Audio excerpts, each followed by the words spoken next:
إن الحمد لله نحمده ونستعينه ونستغفره ونعوذ بالله من شرور أنفسنا ومن سيئات أعمالنا من يهده الله فلا مضل له ومن يضلل فلا هادي له وأشهد أن لا إله إلا الله وحده لا شريك له وأشهد أن محمدا عبده ورسوله أما بعد فإن خير الحديث كتاب الله وخير الهدي هدي محمد صلى الله عليه وسلم وشر الأمور محدثاتها وكل محدثة بدعة كل بدعة ضلالة وكل ضلالة في النار فأعوذ بالله من الشيطان الرجيم وعد الله الذين آمنوا وعملوا الصالحات ليستخلفنهم في الأرض كما استخلف الذين من قبلهم وليمكنن لهم دينهم الذي ارتضى لهم وليبدلنهم من بعد خوفهم أمنا يعبدونني لا يشركون بي شيئا ومن كفر بعد ذلك فأولئك هم الفاسقون. اللہ مالک الملک احکم الحاکمین نے وعدہ فرمایا اپنے مومن بندوں سے کہ جو ایماندار ہیں، جو موحد ہیں، جو تقوی پرہیزگاری سے متصف ہیں، جو شرک کفر سے دور ہیں، میں ان کو دنیا میں خلافتیں دوں گا، میں ان کو دنیا میں حکومتیں دوں گا. اللہ تعالیٰ نے جناب داؤد علیہ السلام کو دنیا میں حکومت دی، جناب سلیمان علیہ السلام کو اللہ تعالیٰ نے دنیا میں حکومت دی. اس طرح اور انبیاء رسول علیہ السلام، ہمارے پیغمبر جناب محمد الرسول اللہ صلی اللہ علیہ وسلم کو اللہ تبارک و تعالیٰ نے حکومت عطا فرمائی. جزیرہ عرب پر آپ نے اپنی زندگی میں کنٹرول کیا اور مکہ مکرمہ اور دوسرے شہر علاقے فتح کرائے اللہ تعالیٰ نے جناب محمد رسول اللہ صلی اللہ علیہ وسلم کے ہاتھ. اسی طرح انبیاء رسول علیہ السلام کے جو ماننے والے ہیں، جو ان کے ساتھی تھے، اللہ نے ان کے ساتھ بھی وعدے کیے اور اللہ تعالیٰ نے وہ وعدے پورے کیے اور ان کو بھی حکومتیں اور خلافتیں عطا فرمائیں. چنانچہ اللہ تعالیٰ نے ارشاد فرمایا 18ویں پارے سورہ نور میں کہ اللہ کا وعدہ ہے مومنوں سے جو ایمان لائے اور انہوں نے نیک عمل کیے کہ ان کو ضرور دنیا کی خلافتیں عطا فرمائے گا اور دنیا میں ان کو حکومت دے گا، اور وہ دین جس کو وہ پسند کرتے ہیں، جو اللہ کا بھی پسندیدہ دین ہے، اس دین کو اللہ غالب کرے گا. اور وہ لوگ، ان کا جو خوف ہراس ہوگا خلاف تو حکومتوں سے پہلے، وہ جو دبے ہوئے ہوتے ہیں، وہ جو دنیا کے طرف سے مروب ہوتے ہیں، میں ان کا ڈر خوف بھی دور کروں گا اور ان کو دنیا کے اندر حکومت دوں گا، اطمینان دوں گا. وہ کیا کریں گے؟ وہ پھر میری عبادت کریں گے، میرے ساتھ کسی کو شریک نہیں کریں گے. اور وہ کیا کریں گے؟ الذین ان مکناہم فی الارض اقاموا الصلاۃ وآتوا الزکاۃ وامروا بالمعروف ونہوا عن المنکر. وہ نمازیں قائم کریں گے اور کروائیں گے قائم، زکوٰۃ خود بھی دیں گے اور دوسروں سے زکوٰۃ لیں گے، دلوائیں گے، اچھائی کا حکم کریں گے، برائی سے روکیں گے. یہ میں مولا کے وعدے ہیں ان سے، وہ جو میں نے وعدہ کیا پورا کریں گے، اور پھر جو میں نے ان کے ذمے لگائی ہے بات وہ اس کو پورا کریں گے. یہ اللہ تبارک و تعالیٰ کا قانون ہے اور اللہ تعالیٰ کی سنت ہے اور اللہ تعالیٰ کا طریقہ. جناب سفینہ رضی اللہ تعالیٰ عنہ بیان کرتے ہیں کہ جناب محمد الرسول اللہ صلی اللہ علیہ وسلم نے ارشاد فرمایا الخلافہ 30 سنہ، یہ خلافت 30 سال چلے گی. 30 سال خلافت علی منہاج النبوہ، نبی رسول کے طریقے پر، نبوت رسالت کے طریقے پر علی منہاج النبوہ خلافت 30 سال ہوگی، جس کو خلافت راشدہ بھی کہا جاتا ہے. چنانچہ ان آیات اور حدیث کی روشنی میں جب ہم دیکھتے ہیں تو رسول اللہ صلی اللہ علیہ وسلم کے ساتھی صحابہ کرام رضوان اللہ علیہم اجمعین، خلفائے اربعہ، خلافت راشدہ کے جو 4 ستارے اس پہ پورے اترتے ہیں قرآن اور حدیث کی روشنی میں، اور اللہ تعالیٰ کا جو طریقہ اور جو سنت ہے اس کے مطابق۔ سب سے پہلے ان خلفاء کے فضائل اور عقائد، اور پھر ان کو خلافتیں کیسے میسر ہوئیں، اور پھر ان کی خلافتوں کے اندر کیا کیا سنہری کارنامے جو تھے وہ دنیا کے سامنے آئے، اور امت کو اور انسانیت کو کیا فوائد اور کیا ثمرات پہنچے۔ تو سب سے پہلی بات تو اللہ تعالیٰ نے فرمایا کہ میں مومنوں کو خلافت دوں گا، جو ایمان والے ہوں گے، وہ جو نیک عمل کرتے ہوں گے۔ کیا خلفائے اربعہ، 4 خلیفے اس پہ پورے اترتے ہیں۔ لازمی بات ہے کہ جب اللہ تبارک و تعالیٰ نے ان کو خلافتیں دی تو وہ اس پہ پورے اترتے تھے، کیونکہ اللہ نے فرمایا میرا وعدہ مومنوں سے ہے خلافت کا، میرا وعدہ ان لوگوں سے ہے وہ جو نیک عمل کرتے ہیں کہ میں ان کو خلافتیں دوں گا۔ تو جب اللہ نے ان کو خلافتیں دی تو کیا وہ مومن تھے اور کیا وہ نیک عمل کرتے تھے؟ یقیناً کرتے تھے، وہ مومن تھے اور وہ نیک عمل کرتے تھے، اسی وجہ سے اللہ نے ان کو یہ خلافتیں عطا فرمائیں، کیونکہ اللہ فرماتے ہیں کہ میرا وعدہ ان لوگوں سے ہے جو ایمان لائے اور انہوں نے نیک عمل سر انجام دی۔ اب وہ صحابہ کرام تھے رضوان اللہ علیہ مجمعین، صحابی ہونا ہی ایمان اور عمل کی دلیل ہے، صحابی ہونا ہی مومن اور نیک عمل کرنے والا دلیل ہے۔ وہ صحابی کیا جو ایمان نہ لائے اور جو نیک عمل نہ کرے، صحابی کا مطلب ہی یہ ہے جو ایمان لائے اور ایمان کی حالت میں رسول اللہ صلی اللہ علیہ وسلم کی اطاعت کرے، اتباع کرے، اور پھر اسی پر اس کا خاتمہ ہوا ہو، وہ صحابی ہے۔ اور یہ صحابہ کرام رضوان اللہ علیہ مجمعین سے نمایاں خلفائے اربعہ، یہ جو ہے ان سب میں سے ممتاز مقام رکھتے ہیں خلفائے اربعہ، 4 خلیفے، جناب ابوبکر صدیق رضی اللہ تعالیٰ عنہ، جناب عمر فاروق رضی اللہ تعالیٰ عنہ، جناب عثمان رضی اللہ تعالیٰ عنہ، اور جناب علی رضی اللہ تعالیٰ عنہ۔ یہ نمایاں مقام رکھتے ہیں صحابہ میں ہونا، اور پھر صحابہ میں نمایاں ان کا مقام ہونا اس بات کی دلیل ہے کہ یہ مومن تھے اور یہ عمل صالح کرنے والے تھے، اس لیے اللہ تعالیٰ نے ان کو خلافت عطا کی اور ان کو حکومتیں دی اور ان کو تمکن اور قدرت دی دنیا کے اندر۔ اللہ تعالیٰ نے فرمایا کنتم خیر امت، تم بہترین امت ہو۔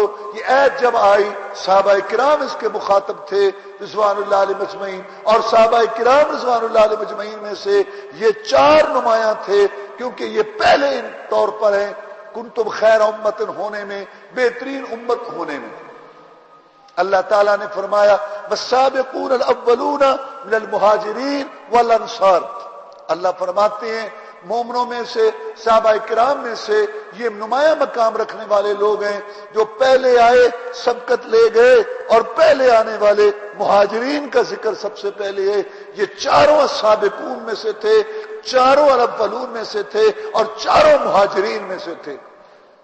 ابوبکر صدیق رضی اللہ تعالیٰ عنہ، عمر فاروق رضی اللہ تعالیٰ عنہ، عثمان رضی اللہ تعالیٰ عنہ، علی رضی اللہ تعالیٰ عنہ، یہ سابقون الاولون میں سے تھے اور یہ مہاجرین میں سے تھے، اور ان کا نمایاں مقام تھا۔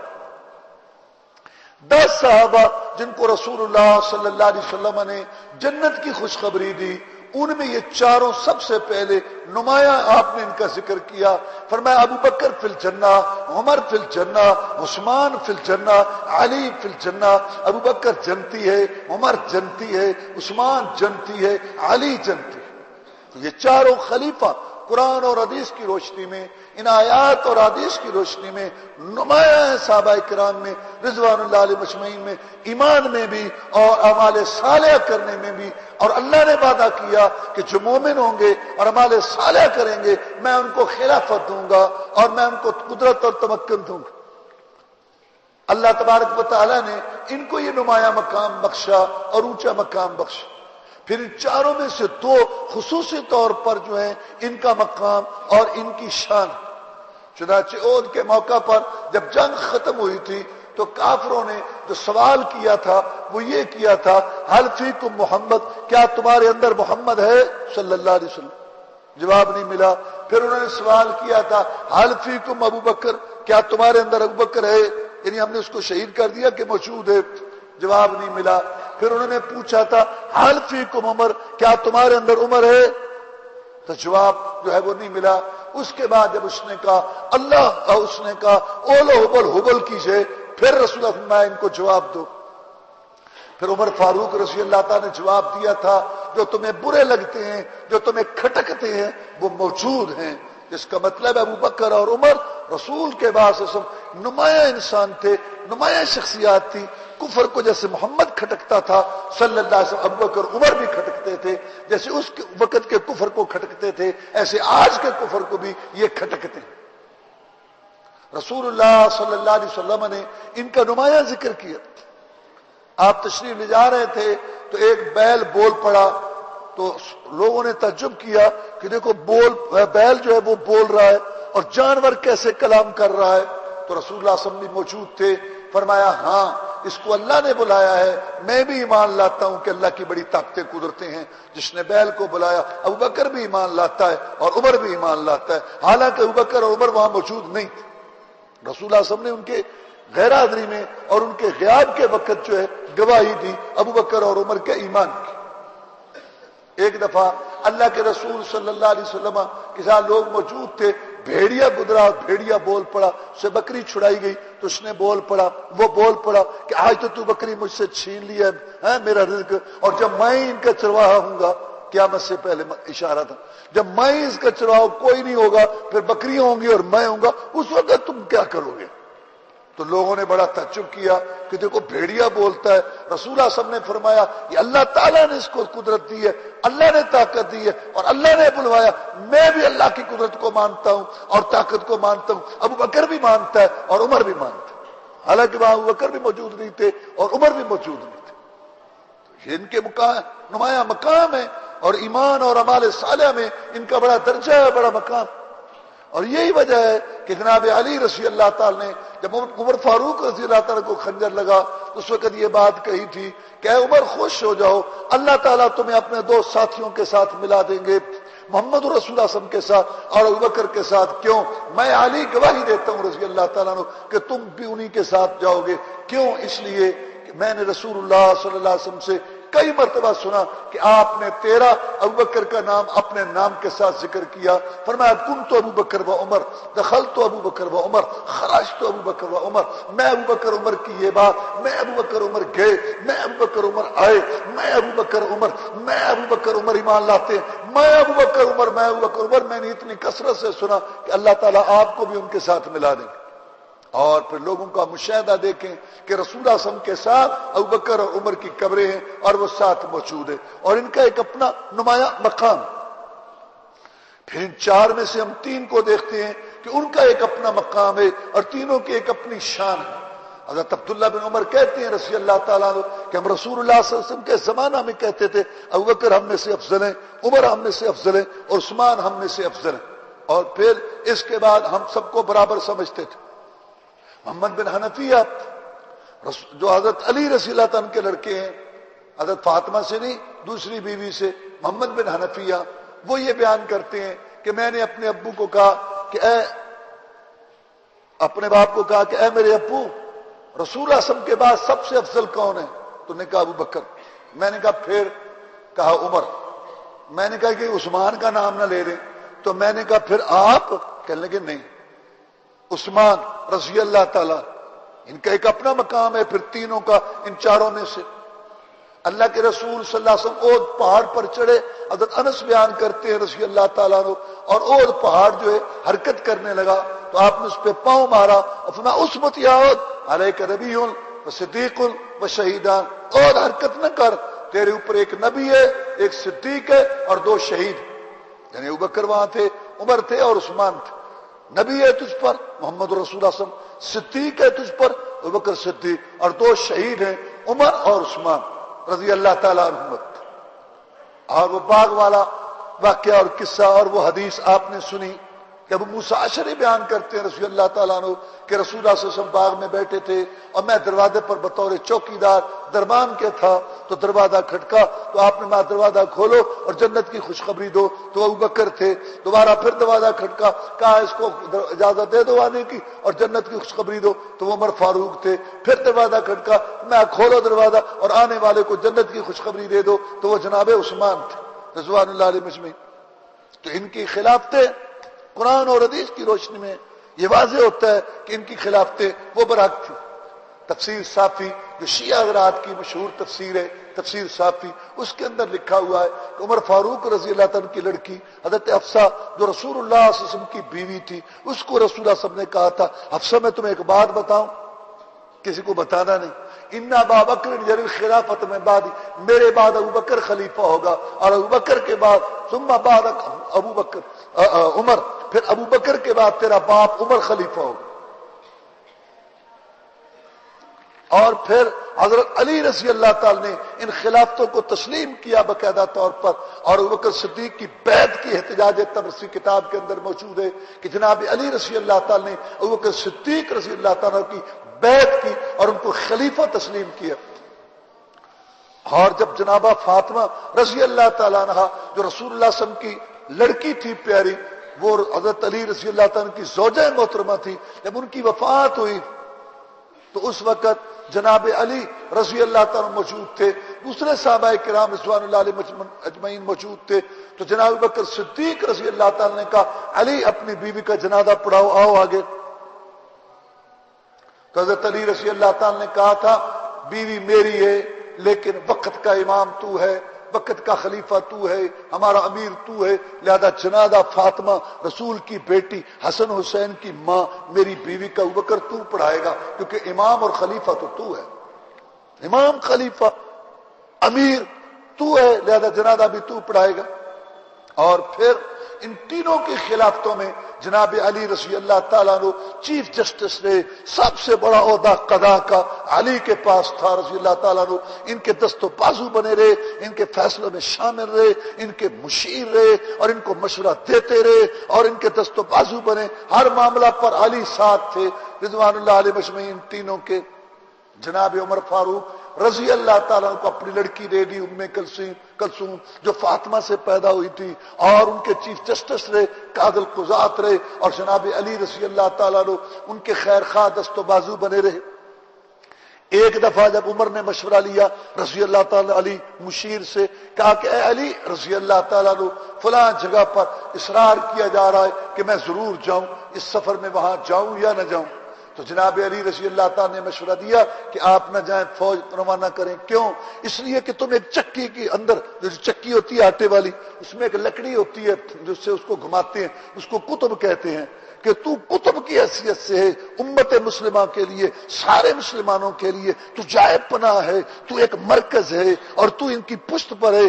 تو چلا گیا، اگر فتح ہو گئی تو اچھی بات ہے، خدا نہ خواستہ اگر شکست ہوئی تو امت مسلمہ کا جو ہے نا معاملہ شیرادہ بکھر جائے گا اور وہ پریشان ہوں گے۔ اب تو یہ ہے کہ فتح ہو گئی تو ٹھیک ہے، خدا نہ خواستہ فتح نہ ہوئی، اے عمر تو قطب کی حیثیت سے، تو مرکز کی حیثیت سے، علی نے مشورہ دیا یہاں قائم رہے مدینہ میں قطب کی حیثیت سے مرکز، تاکہ مسلمانوں کو حوصلہ ہو کہ ہمارے پیچھے کوئی ہے، عمر مت جاؤ۔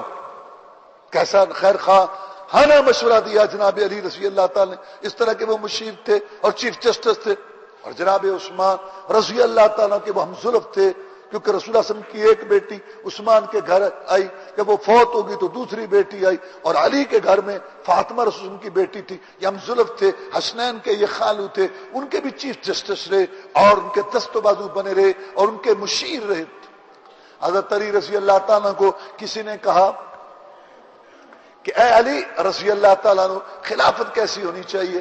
آپ نے امیر معاویہ رضی اللہ تعالیٰ عنہ کو خط لکھا تھا کہ اے معاویہ رضی اللہ تعالیٰ عنہ میری بیعت کرو، مجھے خلیفہ تسلیم کرو، میں سچا خلیفہ ہوں، میں حق کا خلیفہ ہوں، میں درست خلیفہ ہوں۔ اور اس کی دلیل کیا ہے کہ میری بیعت ان لوگوں نے کی، مہاجرین نے کی، انصار نے کی، جنہوں نے ابو بکر کی بیعت کی تھی، عمر کی بیعت کی تھی، عثمان کی بیعت کی۔ میں علی اس وقت خلیفہ برحق معاویہ میری بیعت کرو رضی اللہ تعالیٰ. اور دلیل کیا ہے کہ میں وہ ہوں جس کی بیعت ان لوگوں نے کی جنہوں نے خلفائے ثلاثہ ابوبکر عمر عثمان کی تھی. انہی لوگوں نے میری بیعت کی ہے، لہذا تو میری اطاعت کر، اتباع اور پیروی کر.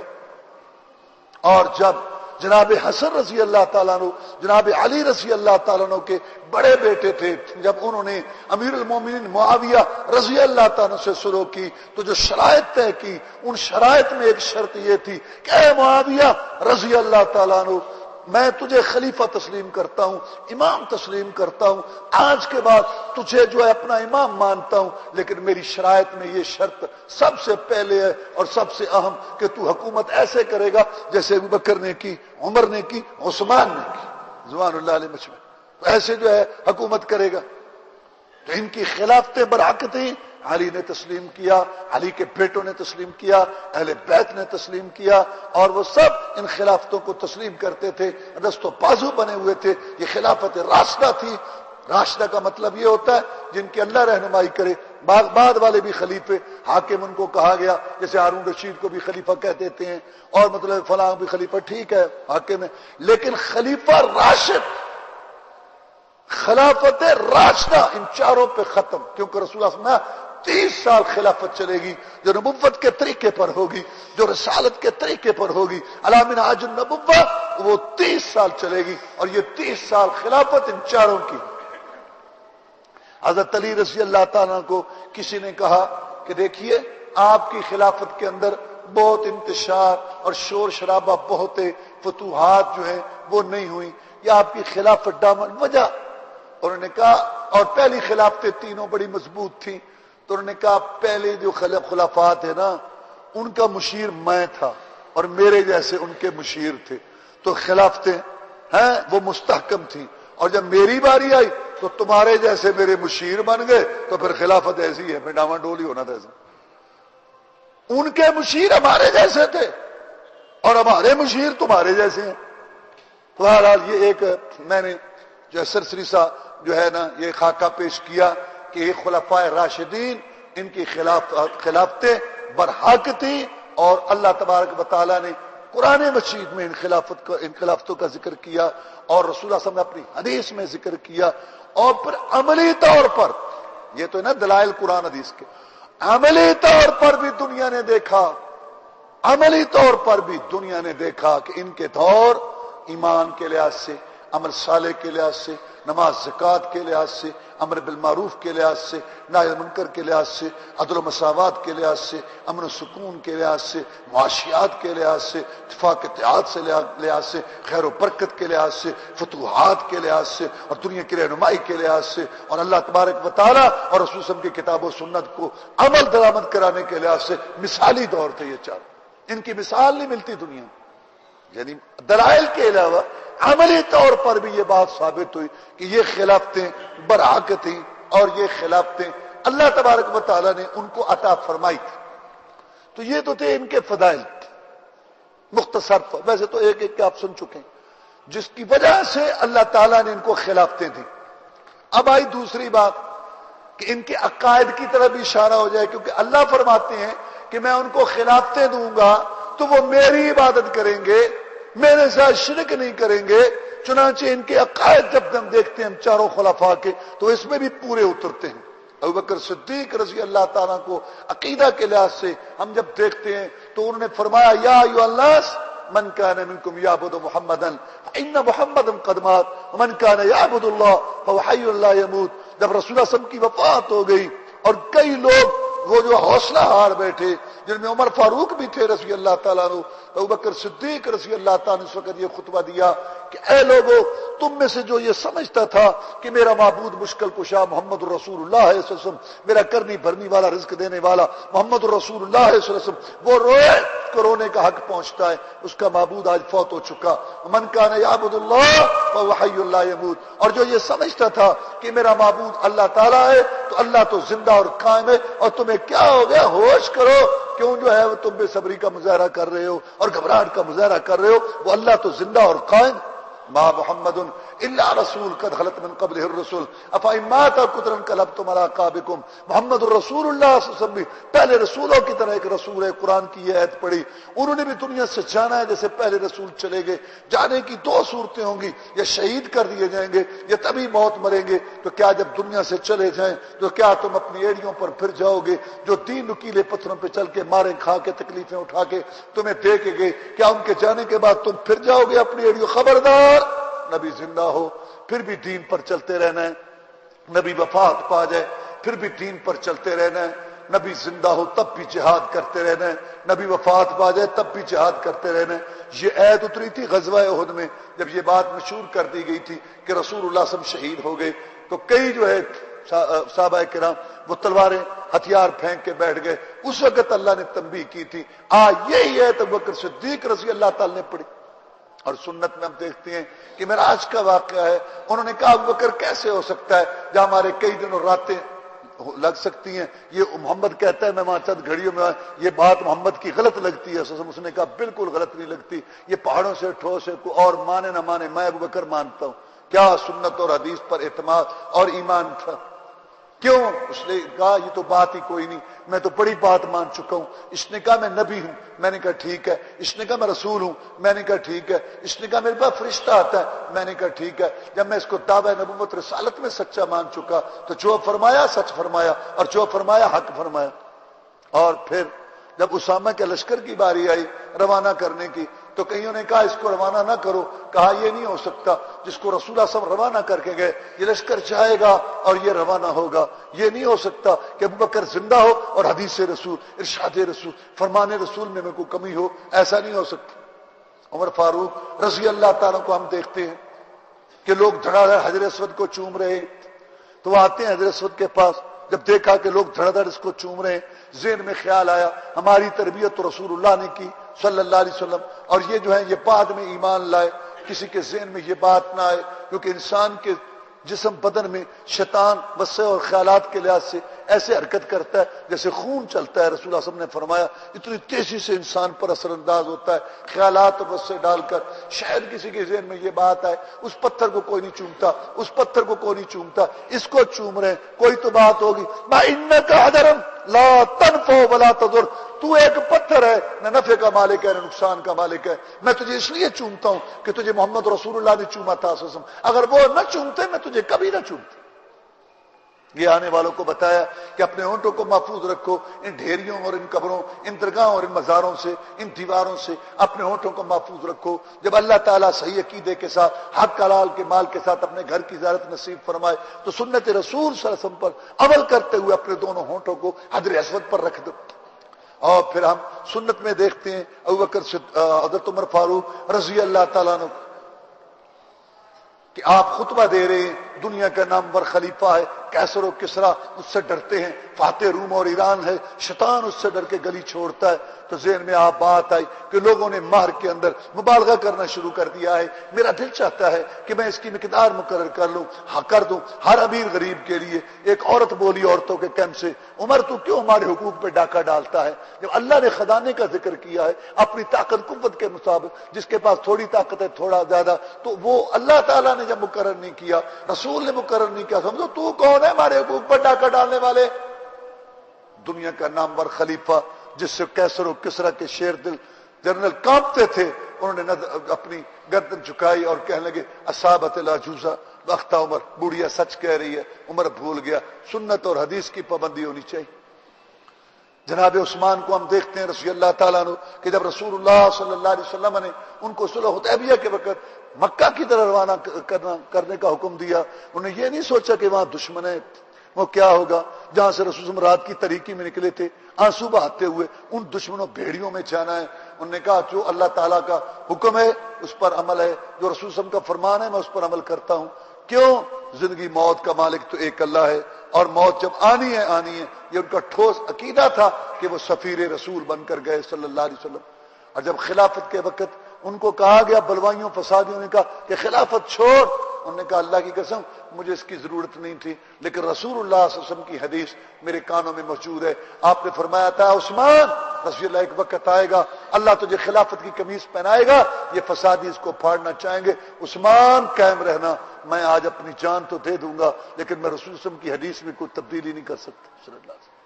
جناب علی کو ہم دیکھتے ہیں رضی اللہ تعالیٰ عنہ اپنے شاگرد کو کہتے ہیں کہ ابو الیاس اسدی جی میں جاؤ، میں تیری وہ ڈیوٹی لگاتا ہوں جو محمد رسول اللہ صلی اللہ علیہ وسلم نے میری لگائی تھی، جو قبر اونچی نظر آئے اس کو برابر کر دو، اللہ کے علاوہ کسی اور کے نظر نیاز کی جگہ نہیں ہونی چاہیے، اور جو تصویر نظر آئے اس کو توڑ دو، میں تمہاری یہ ڈیوٹی لگاتا ہوں جو رسول اللہ صلی اللہ علیہ وسلم نے میری لگائی تھی۔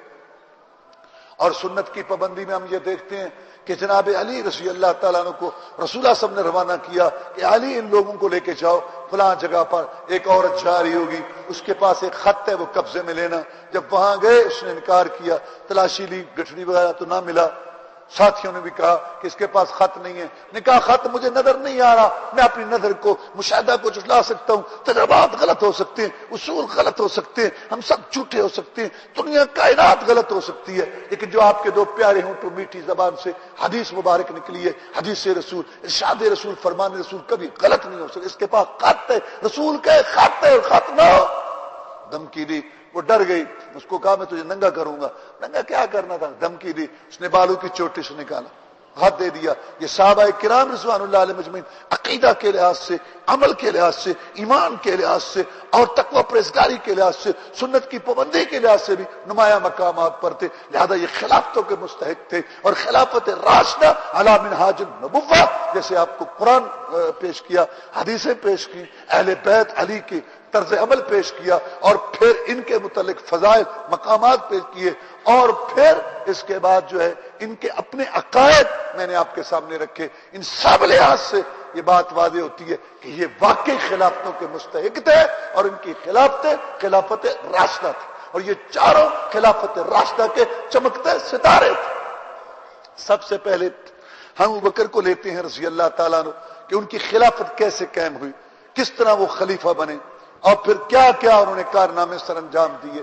پہلے ان سی بات جو ہے وہ ہوگی امیر المومنین ابوبکر صدیق رضی اللہ تعالیٰ کے جو فضائل ہیں وہ تو آپ کے سامنے ہیں کہ اللہ تعالیٰ نے قرآن مجید میں اتارا کہ جب عائشہ صدیقہ پر تہمت لگی نا رضی اللہ تعالیٰ، جب عائشہ صدیقہ پر تہمت لگی رضی اللہ تعالیٰ نا، تو منافقوں نے دوسروں نے بہت باتیں کی، تو مسلمانوں میں سے بھی 3 تھے جو باتوں باتوں میں ہاں اچھا ہو جائے، ویسے کئی کمزوری، اچھا یہ بات اچھا پتہ، اس طرح شامل ہوئے۔ ان میں ابوبکر صدیق کا بھانجا بھی تھا مصطح بن اساسہ۔ ابوبکر صدیق کو بڑا غصہ آیا، وہ اس کے کفالت کرتے تھے، یعنی اس کے لیے خرچہ وہ اس کو دیتے تھے، تو آپ کو بڑا غصہ آیا کہ دیکھو میں اس کی کفالت کرتا ہوں اور یہ میری لڑکی پر تہمت لگاتا ہے، تو جب اللہ میں اس کو نہیں دوں گا، آج بند کر دیا۔ اور جب اللہ تعالیٰ نے حضرت عائشہ صدیقہ رضی اللہ عنہ کی شان میں قرآن اتارا جو پڑھا جاتا رہے گا، ان کی برات اور عفت و عصمت کی ایتیں جو ہے وہ گواہ بن گئی، تو اس وقت اس میں اللہ نے یہ بھی آیت اتاری وَلَا يَأْتَلِ أُولُو الْفَضْلِ مِنْكُمْ وَالسَّعَةِ، نہ قسم اٹھائیں فضیلت والے تم میں سے، مال والے، اللہ نے مال بھی دیا تھا، جو تم میں فضیلت والے ہیں نا مال والے، وہ قسم نہ اٹھائیں کہ ہم رشتہ داروں پر خرچ نہیں کریں گے۔ کیا تم پسند نہیں کرتے کہ اللہ تعالیٰ تمہیں معاف کر دے؟ ابوبکر صدیق رضی اللہ تعالیٰ نے جب یہ آیتیں سنی، ان میں یہ آیت تھی، تو کہا میں پسند کرتا ہوں کہ میرا اللہ مجھے معاف کر دے، پھر خرچہ جاری کر دیا۔ اللہ نے فضیلت والا کہا، اللہ تعالیٰ نے ابوبکر صدیق کو فضیلت والا کہا رضی اللہ تعالیٰ عنہ۔ ان کے فضائل بہت ہیں، بس مختصر آپ سن چکے ہیں۔ رسول اللہ صلی اللہ علیہ وسلم نے فرمایا ان امن الناس علیہ فی صحبت مال ابوبکر، لوگوں ساری دنیا کے سانات کے بدلے میں محمد چکا کے جا رہا ہوں صلی اللہ علیہ وسلم۔ ابوبکر ایک ایسا انسان ہے اس کے سانات کے بدلے تمہارا نبی رسول نہیں اتار سکا، محسن ہے تمہارے رسول کا، تمہارے نبی کا محسن ہے، محسن۔ جب رسول کا محسن ہے تو امت کا بھی محسن۔ رسول اللہ صلی اللہ علیہ وسلم نے ایک دفعہ فرمایا کہ جنت کے 8 دروازے ہیں، فلاں دروازے سے فلاں نیکی والے جائیں گے، فلاں دروازے سے فلاں نیکی والے جائیں گے، فلاں دروازے سے فلاں نیکی والے جائیں گے۔ جناب ابوبکر صدیق رضی اللہ تعالیٰ نے عرض کی کہ اللہ کے رسول صلی اللہ علیہ وسلم مقصد تو جنت میں جانا ہے، جس دروازے سے بھی چلے جاؤ کام بن جائے گا. ویسے میں پوچھتا ہوں کوئی ایسا بھی ہوگا جس کو 8 دروازوں سے جانے کی اجازت ہوگی؟ سید الاولین والآخرین، امام الانبیاء والمرسلین، امام المجاہدین، رہبر و رہنما، مقتدا و پیشوا، امام اعظم، قائد اعظم، مرشد اعظم جناب محمد الرسول اللہ صلی اللہ علیہ وسلم نے اپنے 2 پیارے ہونٹوں میٹھی زبان سے موتیوں سے قیمتی پہاڑوں سے ٹھوس دیا. ارشاد فرمایا ارجو ان تکون منہم. ابو بکر تو وہ انسان ہے جس کو جنت کے 8 دروازے پکار کے کہیں گے کہ صدیق ہمیں شرف بخش. اور ان کی خلافت. اللہ کے رسول صلی اللہ علیہ وسلم کے پاس ایک عورت آئی مسئلہ پوچھنے. حدیث میں مسئلہ پوچھنے کے لیے آئی. آپ نے مسئلہ بتایا اس کو. وہ کہنے لگی کہ اگر میں پھر آؤں اور آپ وفات پا چکے ہوں، اگر میں پھر آؤں اور آپ وفات پا چکے ہوں، آپ موجود نہ ہوں، میں پھر کس کے پاس جاؤں، کس سے پوچھوں؟ فرمایا پھر تو ابو بکر کے پاس آ رضی اللہ عنہ.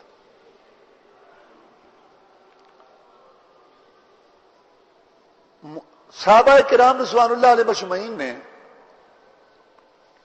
نماز کے شوق میں، مسجد سے محبت کے شوق میں دروازے نکال لیے مسجد نبوی میں. بھئی ادھر سے وہ کیا نہیں جاتا، یہاں جس کا گھر تھا تو اس نے بھی کھڑکی نکال لی، دوسرے نے بھی نکال لی، تیسرے نے نکال لی، انہوں نے نکال لی. ادھر سے بھی مسجد کے اندر دروازے. آپ آئے دیکھا تو دروازے ہی دروازے مسجد میں، کھڑکیاں ہی کھڑکیاں. تو ابو بکر نے بھی نکال لی تھی. تو آپ نے دیکھا بند کرو، یہ مسجد ہے کہ یہ راستے ہیں، بند کرو کھڑکیاں ساری، دروازے بند کر دو، بند کر دو یہ کھڑکیاں دروازے. ہاں ابو بکر کا دروازہ رہنے دو، رہنے دو، اس کو نہ بند کرو. کیونکہ انہوں نے میرے ساتھ اللہ اللہ اللہ مشورے کرنے ہوتے ہیں اور آنا ہوتا ہے میرے پاس. ابھی تک جو مسجد نبوی آپ دیکھتے ہیں نا، تو اس میں ایک دروازہ جو ہے نا، یعنی آپ محراب کی طرف منہ کریں تو دائیں طرف پہلا دروازہ جو ہے نا، اس کو چھوڑ کر باب السلام کو آگے جو ہے لکھا ہوا ہے اب بھی باب ابو بکر صدیق خوخت ابی بکر. ابو بکر والی کھڑکی، ابو بکر والا دروازہ رسول اللہ صلی اللہ علیہ وسلم نے یہ کھلوایا تھا، ابھی تک کھلا ہوا ہے. امت نے رسول کی حدیث کی لاج رکھی کہ ابو بکر کا دروازہ آنے جانے والے جن کو شک کی بیماری ہے، نفاق کی بیماری ہے، زندیقیت کی بیماری، وہ تخت باب ابو بکر. ابو بکر کی کھڑکی دروازہ جو محمد رکھوا کے گیا، سبحان اللہ، محمد رکھوا کے گیا تھا صلی اللہ علیہ وسلم. یہ ہے نا دروازہ. صحابہ کہتی ہیں جب آخری دن تھے نا آپ کے دنیا سے جانے کے، تو عشاء کی نماز ہو جاتی، صحابہ کرام سے آپ ہم کلام ہوتے، باتیں کرتے، پھر ایسا ایسا صحابہ چلے جاتے. ابو بکر صدیق کو لے کے بیٹھ جاتے رضی اللہ عنہ. رسول اللہ صلی اللہ علیہ وسلم ابو بکر صدیق کو لے کے بیٹھ جاتے، بس اکیلے ہی ہوتے. رسول اللہ صلی اللہ علیہ وسلم ابو بکر بڑی بڑی دیر تک ابو بکر کو سمجھاتے رہتے، پتہ نہیں کیا ان کو کہتے رہتے. یہ وفات سے چند دن پہلے رسول اللہ کا یہ معمول بن گیا بیمار جن ہونے سے پہلے کہ آپ جو عشاء کی نماز پڑھتے تو اس کے بعد سب سے فارغ ہو کر ابو بکر کو بٹھا لیتے. اور اسی وجہ سے پھر سمجھ آتے ہیں کہ آپ نے کہا کہ یہ دروازہ رہنے دو تاکہ جب یہ فارغ ہو جائے گا تو جلدی سے یہاں اپنے گھر چلا جائے گا، باہر جو ہے گلی میں یا باہر جانے کی اس کو ضرورت نہ پڑے. حضرت عائشہ صدیقہ کہتی ہیں رضی اللہ تعالیٰ عنہ کہ رسول اللہ صلی اللہ علیہ وسلم تکلیف میں تھے تو مجھے کہتے ہیں عائشہ رضا جی میں بلا نا اپنے باپ کو ذرا اور ساتھ بھائی کو بھی بلا، میں کچھ لکھ دوں تاکہ کوئی تمنا کرنے والا تمنا نہ کرتا رہے، میرے بعد کو آرزو کرنے والا آرزو نہ کرتا رہے. بلا اپنے باپ کو اور بلا اپنے بیٹے کو، اپنے بھائی کو، تو میں کچھ لکھ دوں تاکہ کوئی تمنا کرنے والا تمنا نہ کرتا رہے، کوئی آرزو کرنے والا آرزو نہ کرتا رہے میرے بعد. عائشہ کہتی ہیں میں نے تیاری کی بلانے، پھر فرمایا عائشہ رہنے دو، اللہ بھی انکار کرے گا، مومن بھی انکار کریں گے سوائے ابو بکر کے. اللہ بھی انکار کرے گا، مومن بھی انکار کریں گے سوائے ابو بکر کے. مطلب کیا کہ ابو بکر صدیق رضی اللہ تعالیٰ عنہ کے بارے میں آپ کہنا چاہتے تھے کچھ خلافت کے سلسلہ میں، لیکن پھر آپ نے سوچا کہ اللہ تبارک و تعالی اس چیز کو تسلیم ہی نہیں کریں گے بغیر ابو بکر کی خلافت کے، اور نہ مومن مانیں گے ابو بکر کی خلافت کے علاوہ لہذا رہن. اور یقیناً اگر اللہ کے رسول کہہ جاتے وہ بھی بات بڑی اچھی تھی، لیکن یہ جو ہوا کہ پوری امت کی نظریں ابو بکر پر پڑی، پوری امت نے ابو بکر کو دیکھا اور اپنا خلیفہ بنایا، اس میں کچھ اور مقام ہے، اور اس میں ابو بکر صدیق رضی اللہ تعالیٰ عنہ کی فضیلت۔ اللہ کے رسول صلی اللہ علیہ وسلم کو جب تکلیف پڑی اور آپ نماز کے لیے نہیں آ سکتے تھے حجرہ سے مسجد میں، تو فرمایا ابو بکر کو کہو کہ نماز پڑھائے۔ حضرت عائشہ صدیقہ کہتی ہیں رضی اللہ تعالیٰ عنہ، میں نے بات عرض کی کہ جناب ابو بکر نرم دل ہے، مصلی خالی دیکھے گا، کھڑا نہیں ہو سکے گا، رونا شروع کر دے گا، عمر کو کہو ذرا مضبوط جو ہے وہ اعصاب والا ہے۔ کہا نہیں، ابو بکر کو کہو کہ وہ نماز پڑھائے، میرے مصلی پہ کھڑا ہو جائے۔ سبحان اللہ سبحان اللہ۔ حضرت عائشہ صدیقہ کہتی ہیں رضی اللہ تعالیٰ عنہ، میں نے یہی بات حفصہ کو کہی جو حضرت عمر کی لڑکی تھی اور رسول صلی اللہ علیہ وسلم کی بیوی تھی۔ میں نے کہا حفصہ تم جا کے کہو، تو حفصہ چلی گئی کہ جناب وہ ابو بکر تو نرم دل ہیں، تو وہ تو مصلی خالی دیکھ کے رونا شروع کر دیں گے، تو آپ جو ہے وہ عمر کو حکم کریں رضی اللہ تعالیٰ عنہ کہ عمر فاروق جماعت انتنا کسمائے یوسف، تم یوسف والیاں ہو، جب میرا اللہ مجھے کہتا ہے کہ اپنا مصلی زندگی میں ابو بکر کو دو تو تم کون ہو مجھے بہکانے والیاں؟ حفصہ نے ڈانٹ سنی تو پیچھے آئی کہ عائشہ میں نے تجھ سے بھلائی نہ دیکھی، مجھے ڈانٹ پڑوا دیا۔ اس میں کوئی یہ نہ سمجھے کہ یوسف والیوں کے ساتھ کیوں ملایا تھا، یہ ایک عربی اصطلاح ہے جس کو کہتے ہیں تشبیہ کلی، ایک ہوتی ہے تشبیہ جزئی، ایک ہوتی ہے مکمل تشبیہ، ایک ہوتی ہے جزئی تشبیہ۔ جب آپ یہ کہتے ہیں کہ زید دن کل اسد، زید شیر کی طرح ہے، بڑا بھائی شیر، تو آپ کیا کہتے ہیں کہ شیر کی طرح اس کی دم ہے، شیر کی طرح اس کی ٹانگ ہے؟ نہیں، آپ کا مقصد ہوتا ہے بہادری، ایک چیز، شیر کی ایک چیز، اس کو کہتے ہیں جزئی تشبیہ۔ یہاں جزئی تشبیہ ہے، مکمل تشبیہ نہیں ہے۔ یہ وہ تھیں جن کے بارے میں قرآن نے گواہی دی عفت و عصمت کی، یہ وہ تھیں جن کے حجروں میں قرآن آتا تھا، جبریل آتا تھا، سن چکے ہیں۔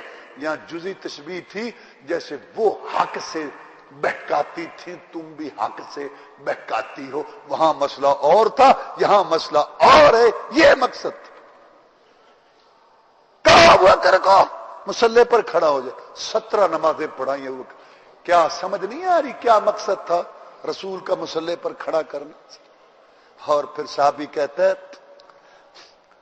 ایک دفعہ وہ میں قریب تھا حجرے کے، ابوبکر جماعت کرا رہے تھے، صحابہ پیچھے نماز پڑھ رہے تھے، حجرے سے پردہ آگے دروازے کے جو تھا، رسول اللہ نے اس کو سرکایا اور دیکھا، آپ نے دیکھا ابوبکر امام ہے، پیچھے امت کھڑی ہے اور رسول کی مسجد ہے صلی اللہ علیہ وسلم۔ دیکھا کمزوری بخار کی وجہ سے آپ کے جسم پر اثرات تھے، لیکن وہ جو قریب صحابی ہے کہتے ہیں میری نظر پڑی رسول صلی اللہ علیہ وسلم کے چہرے پر، آپ مسکرا رہے تھے، آپ کا چہرہ خوشی میں، مسرت، شادابی میں، چمکنے میں، مجھے ایسے لگا جیسے قرآن کا ورق، قرآن مجھے قرآن کا ورق لگا۔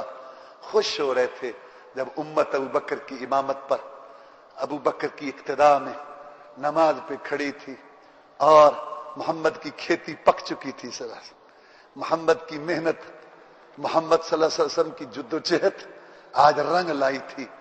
دیکھ کے اتنے سارے لوگ جن میں سے ایک ایک اللہ کی قسم بعد میں آنے والے لاکھ لاکھ مسلمان پر بھاری ہے، عقیدے میں جو رسول نے تیار کی تھی، یہ شخصیات دیکھ کے خوش ہوئے۔ امت کے رہنما، پوری دنیا میں اسلام پھیلانے والے ہوں گے یہ، اور ابو بکر کی امامت پر یہ متفق ہے۔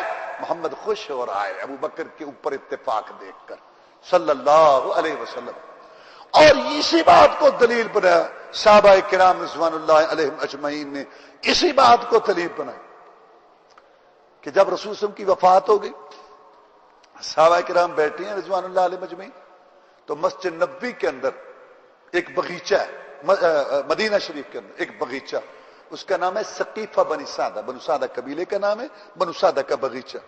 وہاں اکٹھے ہو گئے مہاجرین صحابہ بھی اور انصار صحابہ بھی، جو ہجرت کر کے مکہ سے آئے تھے وہ بھی، اور جنہوں نے ان کو سینے سے لگایا مدینہ، یہ بڑے دو گروہ، بڑے صحابہ دو، تو یہ وہاں اکٹھے ہوئے۔ اب مشورہ شروع ہوا کہ رسول اللہ صلی اللہ علیہ وسلم وفات پا گئے ہیں، اب کیا کرے، کنٹرول، خلیفہ کون ہوگا؟ مہاجر صحابہ نے کہا کہ ہم میں سے ہوگا، انصار نے کہا نہیں ہم میں سے ہوگا۔ یہ باتیں ہو رہی تھی، بڑے پیار محبت سے بات ہو رہی تھی، تو ایک آدمی بھاگا بھاگا آیا، نے کہا ابو بکر عمر، یہی دو تھے نا بڑے، وہ دیکھ چکے تھے، ابو بکر عمر جاؤ وہ امت کو سنبھالو، امت تو وہاں خلافت کے اوپر مشورے کر رہی ہے وہاں۔ تو وہاں ابو بکر اور عمر پہنچے رضی اللہ تعالیٰ عنہ، سارے لوگ بیٹھے تھے، تو ابو بکر صدیق بیٹھ گئے رضی اللہ تعالیٰ عنہ۔ ہاں کیا آپ کا موقف ہے؟ مہاجر بولے کہ جی ہمارا موقف یہ ہے کہ اب خلیفہ مہاجر ہونا چاہیے، اس کی وجہ یہ ہے کہ اب فتنے اٹھیں گے، مرتد اٹھیں گے اور جھوٹے نبی اٹھ رہے ہیں، تو ان کو کنٹرول کرنے کے لیے ایک کڑیل خلیفہ، جرأت والا، جس کی کڑی ٹریننگ ہوئی ہو، جو پہلے آزمایا جا چکا ہو، مصائب و آلام کو برداشت کیا ہو، ہجرت کر کے آیا ہو، برادری کسی چیز کو خاطر میں نہ لایا ہو، لہذا خلیفہ مہاجر ہوگا تو کنٹرول بہتر ہوگا۔ ان کی نیتیں بڑی اچھی تھی، یہ آج والی سیاسی پارٹیاں ذہن میں مت رکھو۔ انہوں نے کہا ٹھیک ہے۔ انصار بولے، انہوں نے کہا دیکھو بات یہ ہے، یہ عرب کے لوگ بڑے عجیب لوگ ہیں، پردیسی خلیفہ ہوگا، مہاجر خلیفہ ہوگا، شاید کنٹرول نہ ہو سکے، جائیداد والا، قبیلے والا، برادری والا، شہر والا خلیفہ ہوگا، کنٹرول کرنے میں اس کو آسانی ہوگی، کچھ قبیلہ، کچھ برادری، کچھ جائیداد والا، کوئی علاقے والا، اثر رسوخ والا، تو انصار میں سے خلیفہ ہونا چاہیے، ہماری یہ رائے ہے۔ ابوبکر صدیق رضی اللہ تعالی نے دونوں کی باتیں سن کے کہا، مہاجر بھائیو تم نے بھی سچ کہا، انصار بھائیو تم نے بھی اپنے طور پہ سچ کہا، میں نے اللہ کے رسول صلی اللہ علیہ وسلم سے حدیث سنی تھی، الائمۃ من قریش، خلیفے قریشی ہوں گے جب تک دین پر قائم رہیں گے۔ یہ حدیث آئی، سب صحابہ کرام رضوان اللہ علیہ مجمعین نے اس حدیث کو تسلیم کیا۔ پھر عمر اٹھے، کہا ابو بکر صدیق رضی اللہ تعالیٰ عنہ، اگر یہ بات ہے نا کہ خلیفہ قریشی ہونا ہے تو تو قریشی ہے، ہاتھ آگے کر، میں تیرے ہاتھ پر بیعت کرتا ہوں، کیونکہ اللہ کے رسول، یہ دلیل دی، کیونکہ اللہ کے رسول صلی اللہ علیہ وسلم نے تجھے ہمارے دین نمازوں کے لیے چنا اپنی زندگی میں، تجھے ہم اپنی دنیا دار روٹی کے لیے چنتے ہیں، دنیا کے معاملات کے لیے۔ مومن کا دین پہلے ہوتا ہے، دنیا بعد میں ہوتی ہے، چونکہ دین میں تو ہمارا امام رسول اللہ نے مقرر کیا، نماز کے سلسلہ میں اس وجہ سے دنیا کی امامت کا اور دنیا کے انتظام کے لیے بھی تجھے خلیفہ مانتا ہوں۔ بیعت کی، اور پھر سارے صحابہ نے خوشی خوشی ابوبکر صدیق کو جو اپنا خلیفہ تسلیم کیا اور بیعت کی، اور اس طرح خلافت راشدہ کا پہلا ستارہ امیر المومنین ابوبکر صدیق رضی، وہ قرآن مجید، وہ حدیث، وہ رسول اللہ صلی اللہ علیہ وسلم کا طرز عمل، وہ آپ کی حدیثیں، وہ آپ کے اشارات، اور وہ آپ کے نص، اور وہ آپ کی صراحتیں، مصلی پہ 17 نمازوں کے لیے کھڑا ہونا، یہ ساری بات صحابہ سمجھ چکے تھے رضوان اللہ علیہ مجمعین کہ اب اس کو ہم نے اپنا ذمہ دار بنانا ہے۔ چنانچہ اس طریقے سے ابوبکر صدیق رضی اللہ عنہ پہلے خلیفہ مقرر ہوئے۔ وآخر دعوانا الحمدللہ رب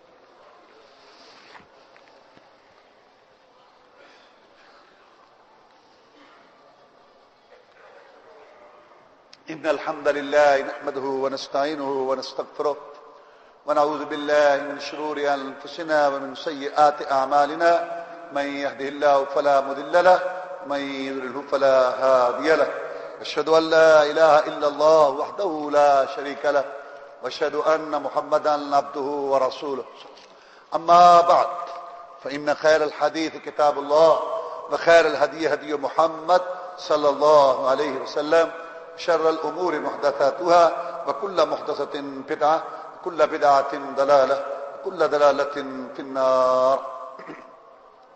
امیر المومنین ابوبکر صدیق رضی اللہ تعالیٰ عنہ جب خلیفہ بنے، سب سے پہلا مسئلہ جو سامنے پیش ہوا، جو آپ کئی دفعہ سن چکے ہیں، کہ وفات رسول صلی اللہ علیہ وسلم کی وجہ سے صحابہ کرام رضوان اللہ علیہ مجمعین میں جو اضطراب اور پریشانی کی کیفیت پیدا ہوئی، حوصلہ ہارنے والی، مایوسی والی، پریشانی والی، اس کو ابوبکر صدیق نے کنٹرول کی رضوان اللہ علیہ مجمعین۔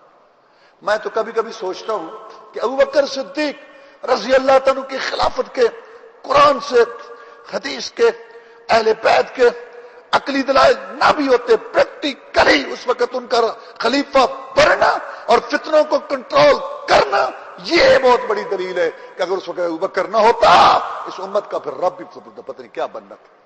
ابوبکر نے پہلے رو لیا تھا، آج نہیں روتا۔ رسول اللہ صلی اللہ علیہ وسلم نے وفات سے چند دن پہلے فرمایا ایک آدمی ہے اللہ نے اس کو اختیار دیا کہ میرے پاس آ جاؤ یا ابھی دنیا میں رہو۔ اس نے اللہ کے پاس جانے کا ارادہ کر لیا ہے، اللہ کے پاس جانے کو پسند کر لیا ہے۔ ابوبکر صدیق نے رونا شروع کر دیا رضی اللہ تعالیٰ۔ ابو سعید کہتے ہیں رضی اللہ تعالیٰ عنہ، ہم نے کہا یہ بوڑھا قریشی، ابوبکر بوڑھا قریشی، عجیب آدمی۔ رسول اللہ صلی اللہ علیہ وسلم نے وہ قصہ سنایا کسی آدمی کا، اس نے رونا شروع کر دیا، عجیب سا آدمی ہے۔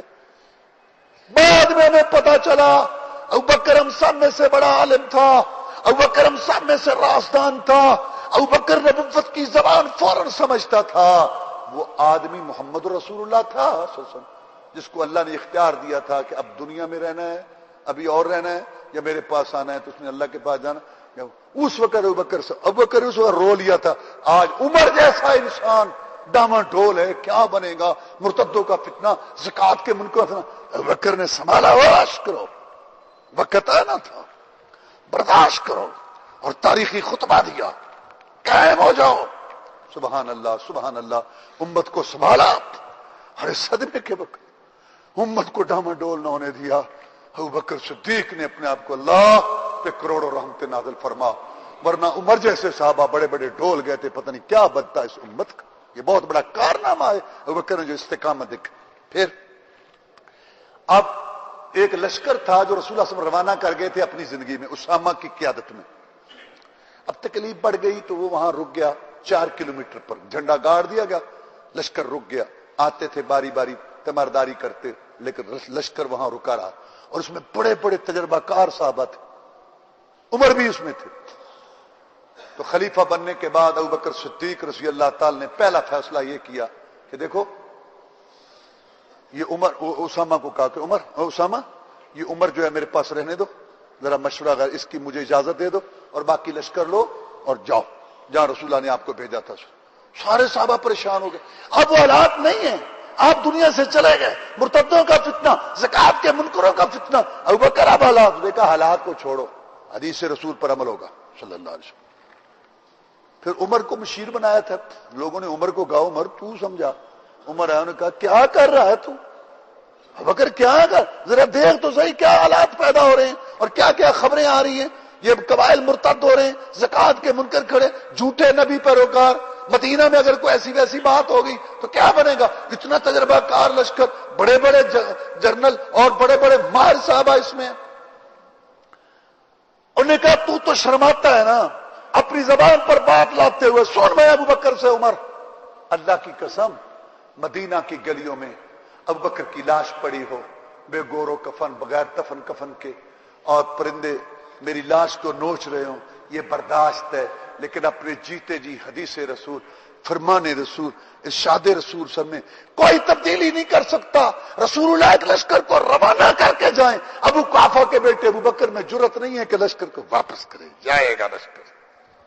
کیا بات، آج کے حکمرانوں کو یہ سمجھنا چاہیے کہ اگر بحران دور کرنا چاہتے ہو، اگر مسائل حل کرنا چاہتے ہو، ذلت رسوائیاں ختم کرنا چاہتے ہو، اللہ کی قسم ابوبکر کی طرح سنت کے ساتھ چمٹ جاؤ۔ کتنی مشکلات آئی تھی، جتنی ابوبکر کو آئی تھی اتنی تمہیں نہیں آئی، جتنی وہ مشکلات تھی اس وقت ابوبکر نے سنت حدیث سے تمسک کیا، چمٹا، اس کی برکت سے اللہ نے سارے بحران اور مسائل حل کر دیے۔ دوسرا مسئلہ پیش ہوا کہ جناب وہ جو ادھر نا وہ زکات کے منکر، وہ کہتے ہیں ہم نے زکات نہیں، وہ اللہ کو مانتے ہیں، رسول کو مانتے ہیں، نماز پڑھ کر زکات نہیں دیں گے، وہ تو ہم محمد کو دیتے تھے۔ کچھ قبیلے جو باہر میں تھے، کہا لشکر تیار کرو، جنگ ہوگی ان سے جو زکات نہیں دیتے۔ پھر عمر بشیر تھا نا، ابوبکر وہ اللہ کو مانتے ہیں، رسول کو مانتے ہیں، نماز پڑھتے ہیں، زکات کا انکار کو کرتے ہیں، تو ان سے لڑے گا؟ ہاں لڑوں گا۔ اجبار فی الجاہلیہ وخوار فی الاسلام، تو اسلام میں کمزور ہو گیا، جاہلیت میں بڑا طاقتور تھا، میرا کچھ ساتھ دے نہ دے، میں لڑوں گا ان سے۔ لو قاتلن من فرق بین الصلاۃ والزکات، اللہ کی قسم ابوبکر ان سے لڑے گا جو نماز اور زکات میں فرق کرتے ہیں۔ اللہ کہتا ہے اقیموا الصلاۃ وآتوا الزکاۃ، رسول ان سے لیتا تھا میں لوں گا، اللہ کی قسم لو منعونی عناقا لجاہدتہم، بکری کا چھوٹا سا بچہ 1 سال کا جو زکوٰۃ میں بنتا ہے بکریوں کی زکوٰۃ میں، وہ رسول کو دیتے تھے، روکیں گے میں وقت لڑوں گا ان سے جنگ کر۔ بڑی بات، ابوبکر کی خلافت، استحکام، اللہ۔ اور پھر اگلی بات جو ہے مرتدوں اور وہ جھوٹے نبیوں کے پیروکاروں سے جنگ، اور آگے مسئلہ انشاءاللہ اللہ کی توفیق سے پھر ہم بیان کریں گے۔ اللہم اعز الاسلام والمسلمین، اللہم انصر الاسلام والمسلمین، اللہم انصر الجہاد والمجاہدین، اللہم اذل الشرک والمشرکین، اللہم انا نجعلک فی نحورہم ونعوذ بک من شرورہم، اللہم انا نسألک الجنة الفردوس، اللہم اجرنا من النار، اللہم اشف مرضانا ومرضى المسلمین، اللہم استر عوراتنا وامن رواتنا، سبحان ربک رب العزة عما یصفون۔